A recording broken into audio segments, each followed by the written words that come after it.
Hai teman-teman semua, kembali lagi di akun channel YouTube aku, dan kali ini aku akan membahas tentang teori ekologi. Ekologi sastra adalah sebuah cara pandang yang digunakan untuk memahami permasalahan lingkungan hidup. Hal yang dibahas terkait dengan ekologi sastra adalah adanya keterkaitan antara lingkungan hidup dengan sastra.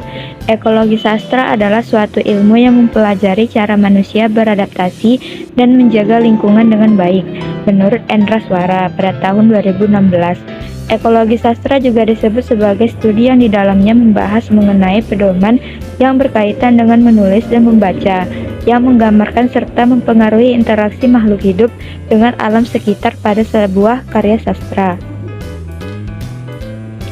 Dalam kaitan lingkungan dengan kajian sastra, ekologi terbagi atas dua hal, yaitu konteks ekologi alam dan ekologi budaya. Yang pertama, ekologi alam.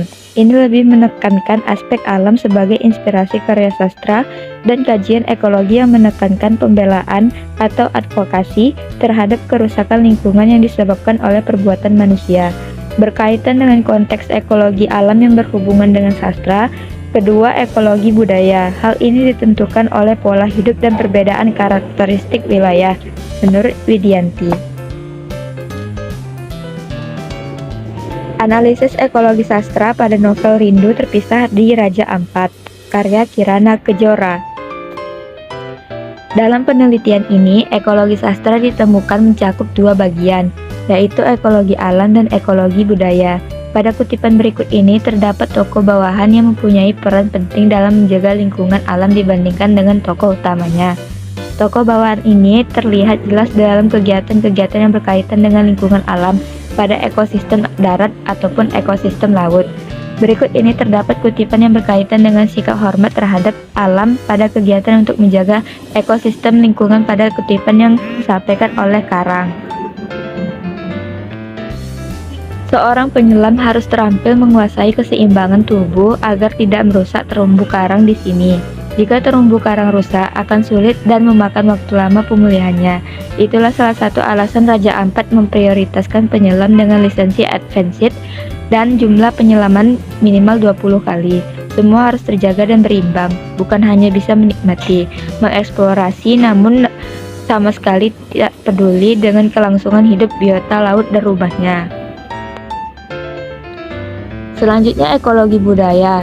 Ekologi budaya berkaitan dengan sastra dan adat istiadat menurut mitos atau kepercayaan. Pada kutipan berikut ini terdapat informasi yang berhubungan dengan adat istiadat yang berkaitan dengan kosakata bahasa daerah yang ada pada masyarakat Papua.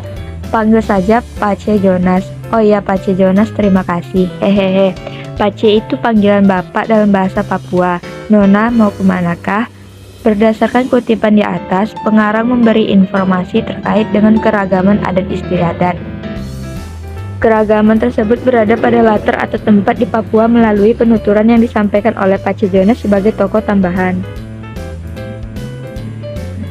Pace Jonas adalah salah satu nelayan yang menerima hibah kapal Inka Mina di Timika yang selalu mengetahui tentang Papua. Papua adalah bagian belahan paling timur yang ada di Indonesia. Papua adalah provinsi terluas di antara yang lainnya, yaitu dengan luas 316.553,07 km dengan ibu kotanya Jayapura. Papua mempunyai keragaman suku bangsa dengan adat istiadat berbeda dalam suatu budaya, termasuk dari segi bahasa yang ada pada suku tertentu. Seperti pada kutipan di atas, terdapat bahasa yang berupa panggilan daerah Papua. Kata Pace dalam bahasa Papua memiliki arti sebuah panggilan untuk seorang laki-laki yang lebih berumur atau tua. Kata tersebut juga dianggap sebagai panggilan yang lebih sopan di dalam suku yang ada di Papua. Demikianlah penjelasan mengenai teori ekologi sastra dari saya. Sekian, terima kasih.